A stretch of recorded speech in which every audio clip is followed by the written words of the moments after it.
Pengertian dan tahapan SDLC (Software Development Life Cycle). Pada awal pengembangan perangkat lunak, para programmer langsung melakukan coding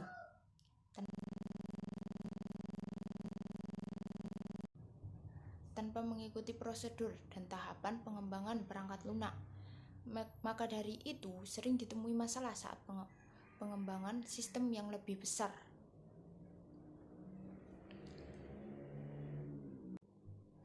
SDLC dimulai dari tahun 1960-an untuk mengembangkan sistem skala usaha besar secara fungsional untuk para konglomerat pada zaman itu. Sistem-sistem yang dibangun mengelola informasi kegiatan dan rutinitas dari perusahaan-perusahaan yang nantinya akan memiliki jumlah data yang sangat banyak seiring dengan perkembangan sistem yang berjalan.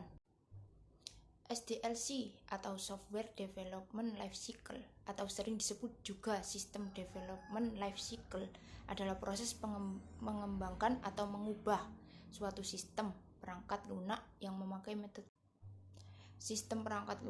memakai metodologi yang dipakai oleh orang untuk mengembangkan sistem-sistem perangkat lunak sebelumnya berdasarkan pengalaman terbaik atau cara-cara yang sudah pasti terjamin.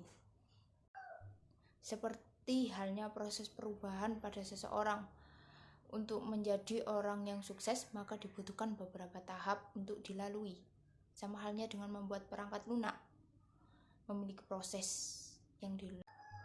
Dan berikut adalah tahapan SDLC, Software Development Life Cycle.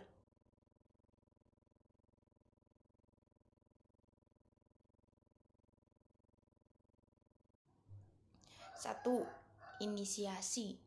Initiation. Tahap ini biasanya ditandai dengan pembuatan proposal proyek perangkat lunak. 2. Pengembangan konsep sistem konsep development, mendefinisikan lingkup konsep termasuk dokumentasi pengembangan sistem pada analisis lingkup area sistem dan manajemen rencana dan mempelajari cara kerja sistem. 3. Perencanaan atau planning, yaitu membuat perencanaan terhadap pekerjaan dan berkas perencanaan yang lainnya, menyediakan dasar untuk mendapatkan sumber daya resource yang dibutuhkan untuk memperoleh solusi. 5. Desain, mentransformasikan kebutuhan secara terinci. Dokumen desain sistem fokus pada bagian dapat memenuhi fungsi-fungsi yang dibutuhkan oleh sistem. 6. Pengembangan development, mengubah perancangan ke sistem informasi yang kompleks dan bagaimana mendapatkan dan melakukan penginstalan lingkungan sistem, membuat basis data dan menyiapkan standar prosedur pada suatu pengujian, menyiapkan dokumen atau file coding, testing, compile, repair, dan cleaning program. Dan ketujuh, integrasi dan pengujian, integration and test, mempresentasikan sistem perangkat lunak yang telah memenuhi keadaan yang dispesifikasikan pada dokumen kebutuhan fungsional dengan diarahkan oleh bagian penjamin mutu, quality assurance, dan user, menghasilkan pelaporan analisis dari pengujian. Implementation termasuk pada persiapan implementasi pelaksanaan perangkat lunak pada area produksi, area pada user, dan menjalankan resolusi. Resolusi yang dijalankan yaitu dari problem yang terdeteksi dari tahap integrasi dan pengujian.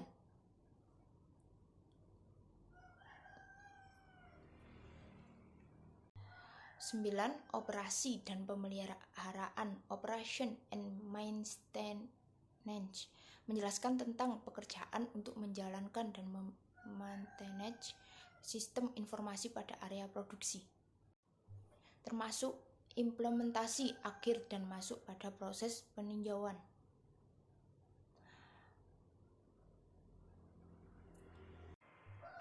Ada banyak sekali model yang ada pada sistem SDLC, tetapi kembali lagi kepada karakter customer dan pengembang. Karena jika salah memilih metode, akan sulit dalam mengembang sistem. Karena setiap metode pengembangan sistem memiliki kelebihan dan kekurangan masing-masing.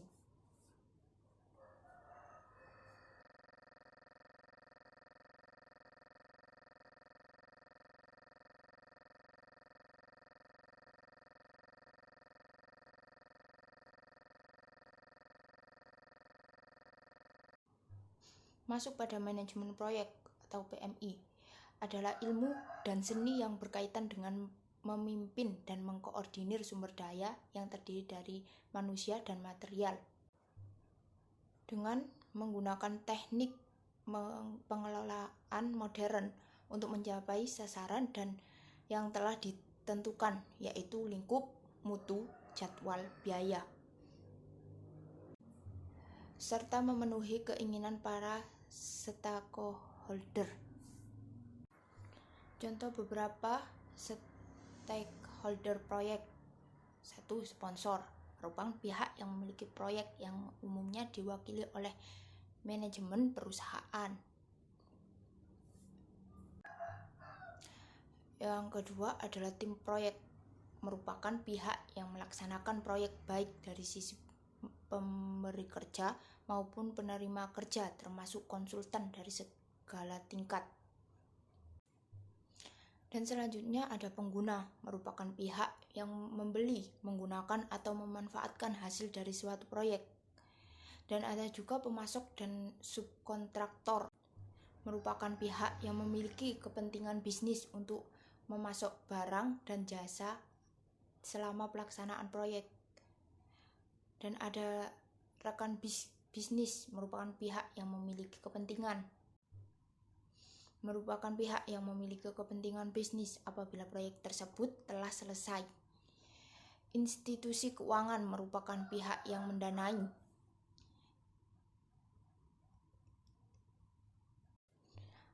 Adapun pemerintah baik pusat maupun daerah yang dengan berkewenangan dapat membuat regulasi atau perizinan yang berkaitan dengan suatu proyek. Juga masyarakat sekitar lokasi proyek, baik individu, kelompok, maupun organisasi, yang mungkin terkena dampak langsung atau tidak langsung, baik positif atau negatif dengan adanya proyek tersebut.